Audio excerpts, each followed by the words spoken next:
پاکستان میں اب سورج بھی مفت نہیں رہا۔ جی ہاں، اگر آپ اپنے گھر کی چھت پر بجلی بنانا چاہتے ہیں تو پہلے آپ کو حکومت کو فیس دینا پڑے گی، یعنی کہ دھوپ اللہ کی مگر رسید حکومت کی۔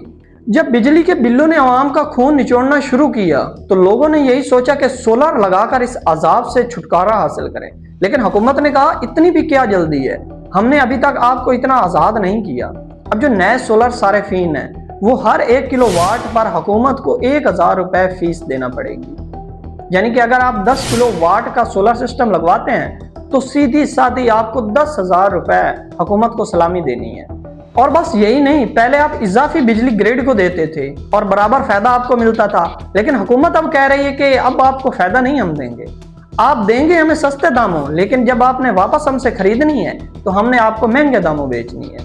یعنی کہ جب بجلی انہوں نے آپ سے خریدنی ہے تو وہ آپ کو 8 سے 11 روپے فی یونٹ میں لیں گے، لیکن جب آپ لوگوں نے ان سے خریدنی ہے تو وہی یونٹ آپ کو 40 سے 50 روپے میں پڑے گا۔ واہ، ایسا کاروبار تو شاید دکاندار بھی نہ کرے۔ عوام نے سوچا جی سولر لگائیں گے، بل کم آئے گا، خرچے کم ہوں گے، لیکن حکومت نے کہا نہیں بھائی نہیں، ہماری آمدنی کا کیا بنے گا، ہماری عیاشی کہاں جائے گی۔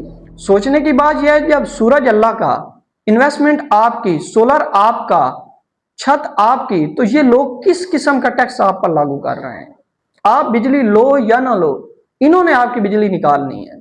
آج انہوں نے لائسنس فیس متعارف کروا دی، کل کو تو انہوں نے سورج نکلنے پر بھی پرمٹ لگا دینا ہے۔